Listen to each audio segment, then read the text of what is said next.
How do you know if you're focused on the right priorities? Um, And I suppose this question could be coming from a place of doubt. yeah, for sure, for sure. I was thinking through the answer. So first and foremost, I was thinking about that like uh, scene from Alice in Wonderland where she's like, "Which way do I go?" And it's something like, "Well, where are you trying to get to?" And she's like, "I don't know." She's, well, then any road will do. So that's poorly paraphrased. Um, So it starts with like having a clear vision for where you're trying to get to because it's hard to align your priorities with your vision if you don't have a clear vision. So that's the first thought I have is um, yeah, the clearer you are about where you're trying to end up. And one of the challenges I see with clients on that is it's a little bit in the way you worded your question, like trying to come up with the right vision or even the right priorities as opposed to like I've been using this distinction a lot with clients of like the right answer versus the answer that feels right. And to me, feels right is actually more useful because like the right answer, first of all, is generally unknowable. And generally it's more coming from, you know, like coming from below the line, it's coming from ego, it's coming from fear. It's like, oh, as if life is like a quiz and you got to get it right. And generally, when we're sort of below the line, I'll just say we are more concerned with being right than being kind of open and curious and experimenting and finding the path. So sometimes that question comes from this place of like, I need to know the right answer. And, there's this funny dynamic where founders often think they should know something that they don't know. So inherent in that question is often like, I should know with certainty what are the right things to focus on. I don't feel a sense of certainty, so now I doubt my own, intuition and discernment around what I think would be best to focus on, or even what I want to focus on given my goals. And this is a big, Joe Hudson makes this distinction of like should versus want. It's a big distinction that I see a lot of founders struggle with, where the whole thing is like, okay, what should my vision be? Like, what's like the right thing? Maybe because they're over relying on their intellect or they're overly looking for external validation. So it's like, what's the right thing to build? And therefore, what's the right priorities to go build that? All of that is like sort of like playing someone else's game versus like what's the vision that you're most inspired that feels like most authentic for you to create through your company, and then given that vision, like what priorities, I'd say maybe it's a Venn diagram intersect of like feel aligned with that vision and light you up, you're excited to focus on. And that's probably the most counterintuitive one. Like, why should I care whether I'm excited about it or not, or whether like I authentically want it or not? From my experience, a couple of things happen. One is the obvious of the more enlivened and excited you are about a particular thing, the more likely you are to do it and to do it well because you're bringing your full energy, right? If you have like two possible paths and one you're excited about and one feels like the thing you should do, you're probably going to do the one you're excited about with more, you'll be more motivated, you'll do it better. Um, and there's this even less intuitive phenomena, which I see a lot, which is there's some way that our I don't know, our systems have wisdom that our intellect hasn't yet caught up with. So that like if we follow it, like we can then see in hindsight, why that served us. Um, like I'm thinking of an example where a company that really well, I think it was Valve. So this is an interesting example. They let their employees kind of vote with their chair. So basically, as a team member, you could go work on whatever you most wanted to work on. and you could change at any moment, right? It's very different than the way most companies operate. So literally, if you're like, I'm kind of starting to get bored of this project, or it was a game company, game development. So like this game isn't interesting, and what they found was there was a really high correlation between the games people were excited to work on and the ones that were successful. So like the I think a similar phenomenon happens that the reason you're excited about it often is like there's something we sense about its likelihood of success. And also just authenticity, right? Like if you're excited about it, it's probably because it feels right to you, right? It feels like your authentic thing to do. So even if another thing makes more sense intellectually, strategically, um, if you're not excited about it, it's probably not authentic for you. And the good news as a leader is that doesn't mean it can't happen, right? If you think it's really important for the business, but you get to delegate it, right? And it may, I have a lot of my clients, I really encourage them to think about their part of their hiring strategy is what are the things that you're spending time on or you think the business needs that you actually don't want to do. And I think that's a totally valid way to think about hiring is, well, I want to spend my time on this stuff, literally just want to, I'm excited to, I'm lit up by this stuff. This other stuff I think is important and needs to happen. Great. Well, then apparently you need to go hire someone who's great at that and, for whom that's their zone of genius. So, and by the way, zone of genius is a part of this discussion, right? I think we've talked before about the four zones, and a lot of people get stuck in their zone of excellence where they're doing things that they are, have learned to be really great at, but they're not lit up by, they're not energized by. And I really challenge, my clients to spend the vast majority, 70% or more of their time in their zone of genius.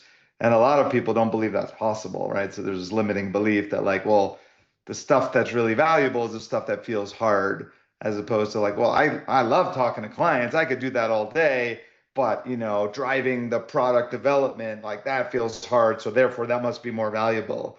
Like that's bullshit. Like if you love talking to clients, you can design your role, and in particular, a CEO role is amorphous enough that you can kind of design it to your strengths. So you could design your particular CEO role around, in this example, outward facing, talking to clients. Obviously you're going to focus on the biggest, highest leverage, highest value clients.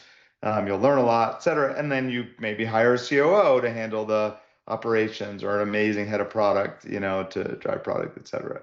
So, um, so instead of like with your intellect thinking what's the right priorities, I think of like what are the things you really want to work on that are in alignment with the vision of the company, and then part of your priorities becomes if there are gaps then in the company where the things you've been working on that need to happen you no longer want to work on, well then spend some time on hiring.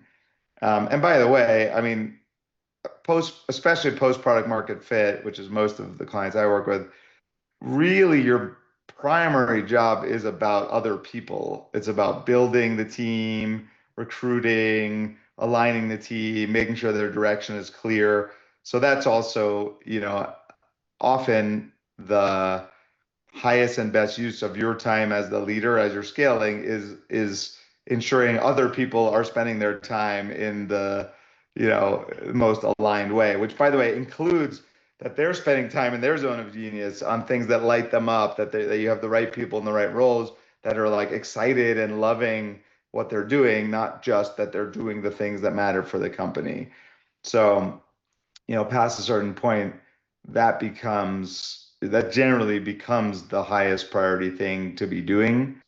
Um, but again, the CO role is fairly malleable. So if you're like, I really don't like, recruiting or even managing people, like I've seen CEOs, then okay, well then you need to hire people who are extraordinary at those things, and then just carve and design your role slightly differently. But generally, the CEO at least needs to lead their leadership team, and that becomes kind of what's primary is making sure your leadership team that's running the company is um, that you're creating the conditions for them to do their best work in collaboration with each other.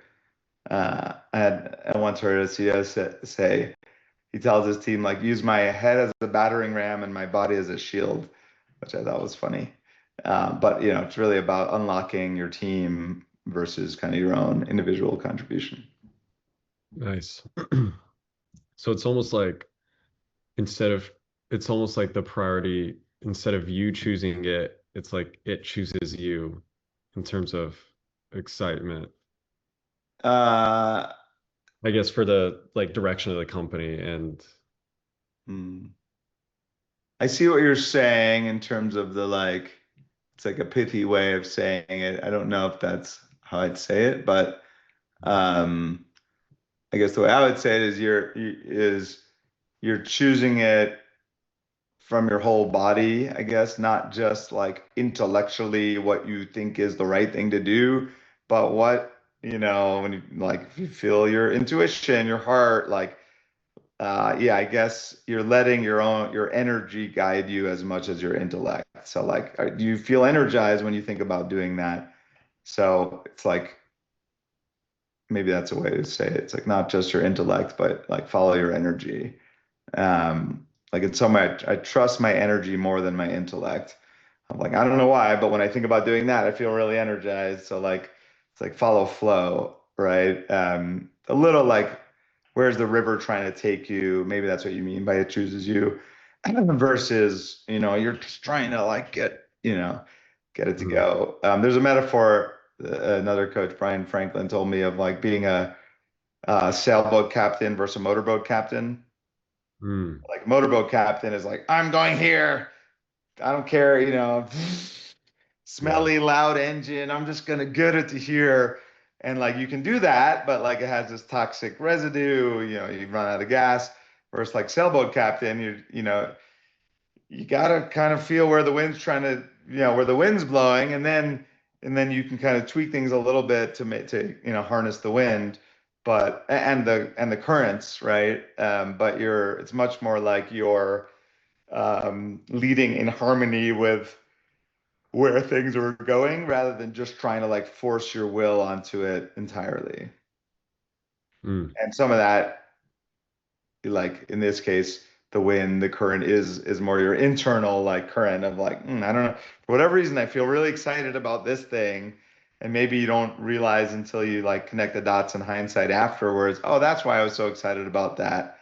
Like, I don't know. This example keeps coming to mind of like company where like the developers really wanted to play with this new cutting edge, I forget what it was, programming language.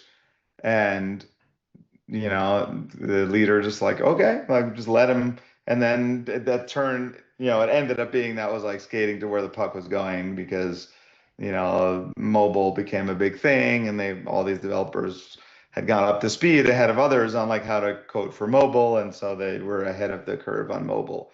So like, can you trust that like, people have energy for this thing. They must be sensing something that's unfolding. mm. Or Good can I answer. ask a question on that? Can you hear me? There, Um, haven't I? when you're saying these things, I feel more energized.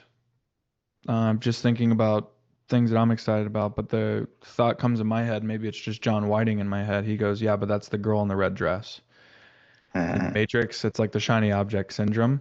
Yeah. So how do you discern between girl in the red dress Yeah. versus kind of this? Yeah,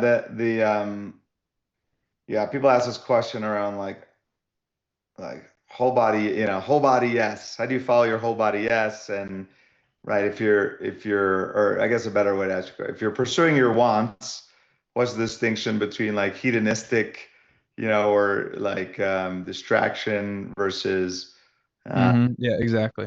authentic wants, as I'm defining it, I guess. So authentic wants come from your authentic self. Um, the woman in the red dress, that kind of want tends to come more from ego. So let's Mm, unpack that distinction.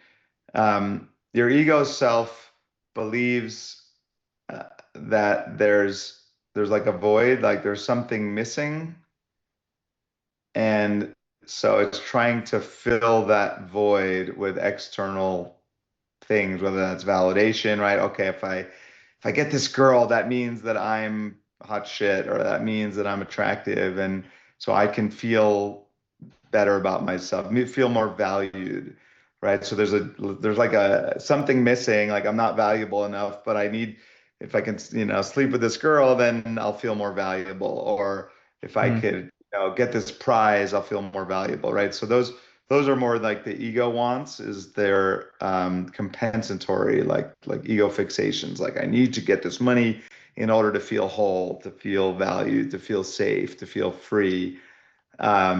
So that's a good way. Like if there's some sense you have that there's a lack and you're trying to fill the lack with something, that's probably not an authentic want the way I mean it.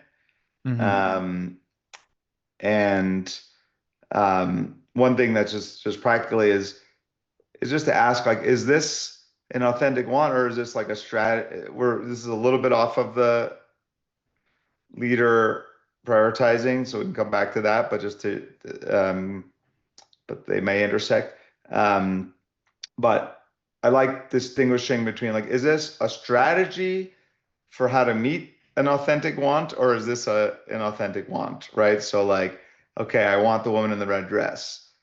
Okay, that's probably a strategy. What's a strategy for? It's a strategy for feeling valuable and attractive. Okay, so what I really want is to feel valuable and attractive.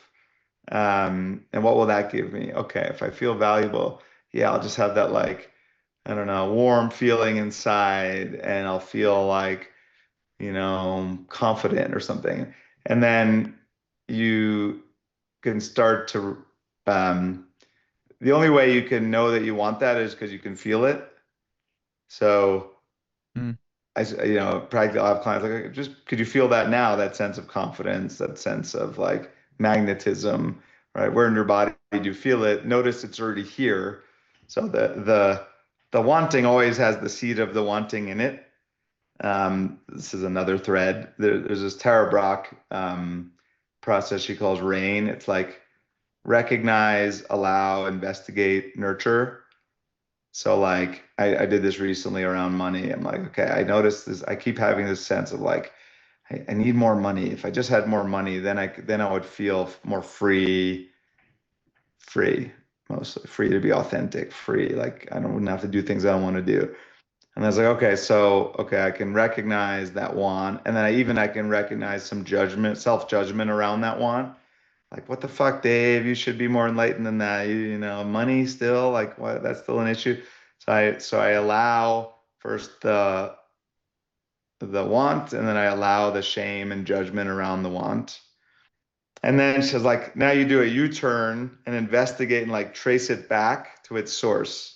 So it's like, okay, so freedom, like I really want that feeling of freedom. How do I know? What even is that feeling? Like, yeah, it feels like really expansive in my body. I feel this sense of like unconstricted. And it's like, oh shit, I can feel that now already. It's already here. So like how much is the wanting for the thing actually what's getting in the way of just recognizing that it's already here? mm, Um, so woman in red dress, same thing, right? You just kind of trace that back to like, oh, I want that feeling of aliveness, that I think would feel, okay, I have that already. And then can you just nurture that feeling? So then from a place of wholeness, and the question is, now what do you want? And then it becomes a much lighter, just like, I don't know, I don't know why, I don't know, I just want to do this thing. It's like, seems like a fun thing to do. I want to go, um, I don't know, impact a million lives. Like, and how I want to write a book. Like it's not because like that's the right way to do it. It's just like I don't know, I just want to. I feel like excitement around that. mm, Um, so, and there were times where I wanted to write a book because it was more like because that I need to do this so that people will know who I am, and so it's really subtle, like when you're coming from like your authentic self versus when it's more of like a filling a void or a lack. mm. Yeah. Whenever it comes from that place as well, the void or lack tends to just bring more lack and more void as Well, well. yeah, especially because, it's it's the whole it's an illusion. Like it's like a hungry ghost. And more precisely, um, if you really believe that like once I have this, then I'll feel that, and then you get the thing and you don't feel it, what we tend to do is go, oh, maybe my bar was too low. I need more money to feel and then fuck, no, that's still not enough, right? That's how that we get into those spirals and like addiction spirals of like, I guess this wasn't enough of that. I must need even more of it, right? Until you see through the illusion that it's not already here, you're gonna keep playing that external game.